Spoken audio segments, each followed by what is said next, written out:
नमस्कार, स्वागत है आपका मेरे चैनल द नॉलेज ट्रेल पर। अगर हम अपनी वेगस नर्व्स को काबू में रखें तो हम बीमार नहीं होंगे। वेगस नर्व्स हमारे शरीर के पिछले हिस्से से शुरू होकर एकदम नीचे पैर के पंजों के अंगूठे तक जाता है ये, और इस तरह से ये हमारी बॉडी का पूरा हाल चाल देता हुआ मस्तिष्क को देता है। ये समझिए हमारी बॉडी का ये सेंसरी सिस्टम है। ये बॉडी के पूरे क्रिया को समझता है कि क्या कैसे कहाँ ठीक है और कहाँ नहीं ठीक है। तो ये सबको, और इसकी क्षमता इतनी होती है कि ये हमारे मस्तिष्क को जब ये बताता है कि हाँ यहाँ पर इस तरह से है, यहाँ गड़बड़ है, कुछ यहाँ ठीक होना चाहिए, तो हमारा मस्तिष्क उसको हील करता है। और हमारी बॉडी में इतनी क्षमता होती है। लेकिन जब हम बार बार इसी तरह से अगर होता रहा, जैसे बार बार स्ट्रेस है, बार बार हमको किसी चीज़ से भय है या तनाव है या घबराहट है या काम का बोझ इतना है कि हमारी नींद पूरी नहीं हो पा रही है, हम ठीक से अपनी बॉडी को रख नहीं पा रहे हैं, ठीक से रह नहीं पा रहे हैं, संतुलन बॉडी में नहीं है मस्तिष्क और दिमाग और काम का, अगर ये एक लंबे समय तक ऐसे चलता रहता है तो हमारा ये सिस्टम गड़बड़ हो जाता है।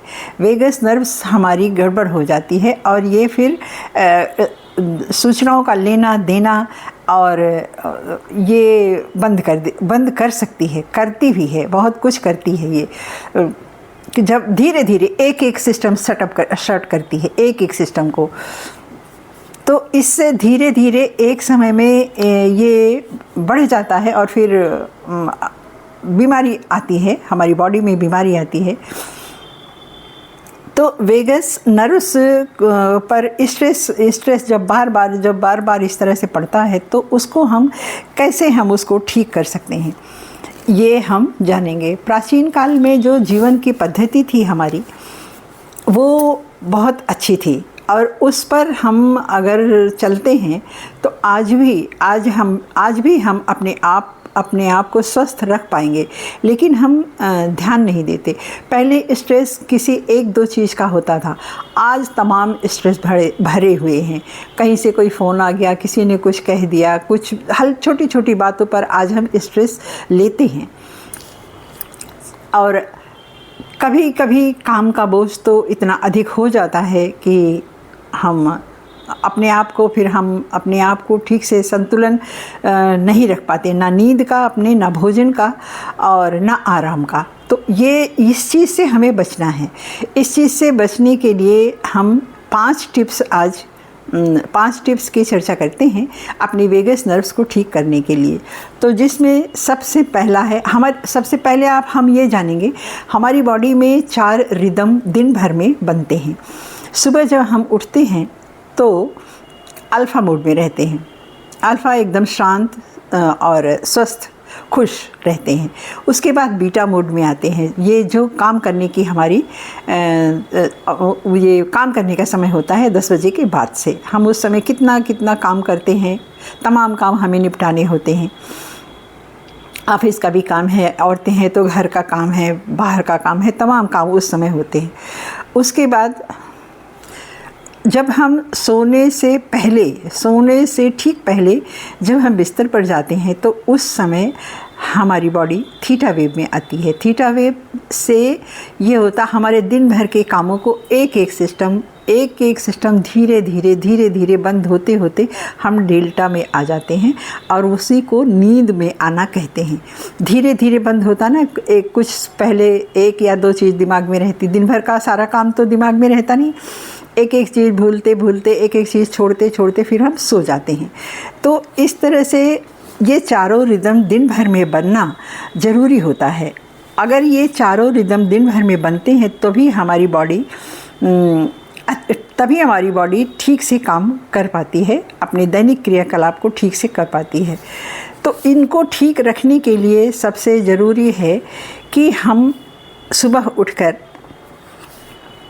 प्राणायाम ज़रूर करें। प्राणायाम करने से हमारी वेगस नर्व्स हील होती है और उसको आराम मिलता है। प्राणायाम डायाफ्राम प्राणायाम करना चाहिए, जैसे खूब गहरी सांस जितना हम ले पाते हैं उतना लें। डायाफ्राम प्राणायाम उसको कहते हैं, ब्रीदिंग उसको कहते हैं जो नाभि तक जाती है। नाभि तक सांस भरना है और नाभि तक ही सांस छोड़ना है। खाली इस तरह से करें कि पेट के नाभि तक का हमारा वो स्थल अंदर चला जाए, इस तरह से। ये है डीप ब्रीदिंग का, इस तरह से डीप ब्रीदिंग करनी चाहिए। तो वेगस, और दूसरा ये हो गई डीप ब्रीदिंग एक। दूसरा है हमारा ये वेगस नर्व्स, ये जो होती है इसको हल्का सा मसाज करना चाहिए, हल्का सा डेली मसाज करना चाहिए इसको, यहाँ से लेकर ये इसको डेली मसाज करें। और तीसरा है बर्फ़ का सेंक करना चाहिए। बर्फ़ के सेंक करने से हमारी ये वेगस नर्व्स जो है एक्टिवेट हो जाती है, फिर से पुनर्जीवित हो जाती है, फिर से काम करने के लिए, दिन भर के काम करने के लिए ये तैयार हो जाती है। तो यहाँ हल्का सा आप बर्फ़ का, अगर थकान ज़्यादा है तो बर्फ़ का सेंक ले सकते हैं। एक बर्फ़ को किसी कपड़े में रखिए और उससे सेंक कर सकते हैं। और तीसरा है अनुलोम विलोम प्राणायाम। अनुलोम विलोम प्राणायाम एक से सांस लेना, होल्ड करना, फिर छोड़ना। अनुलोम विलोम प्राणायाम हमारे राइट माइंड को और लेफ़्ट माइंड को, दोनों को संतुलित करती है। अनुलोम विलोम प्राणायाम करना, अनुलोम विलोम और भ्रामरी प्राणायाम, केवल एक भ्रामरी प्राणायाम हमारे दिमाग को आराम देती है। आप करके देखिए। उसके बाद चौथी चीज़ है एक्सरसाइज करना। एक्सरसाइज करने से हमारी बॉडी में ब्लड सर्कुलेशन बढ़ता है और फिर से हम तरोताज़ा खुद को महसूस करने लगते हैं। मेडिटेशन, अगर हम मंत्र के, ये हो गया पांचवा एक्सरसाइज। अगर हम मेडिटेशन में, मैं बताऊं, अगर मंत्र जोड़ देते हैं मेडिटेशन के साथ, अगर हम मेडिटेशन मंत्र के साथ करते हैं तो ये एक रिदम में आता है। जैसे हम आराम से अगर पढ़े, गायत्री मंत्र को ही ले लीजिए, ओम भूर्भुवः स्वः तत्सवितुर्वरेण्यं भर्गो देवस्य धीमहि धियो यो नः प्रचोदयात्। तो इसमें एक रिदम है इसमें, और इससे हमारे दिमाग को बहुत सुकून मिलता है, बहुत शांति मिलती है। तो अगर हम मेडिटेशन को चैंटिंग के साथ करें तो एक संगीत का असर हमारे दिमाग पर पड़ता है इससे। और इसके अलावा खुलकर हंसना बहुत ज़रूरी है।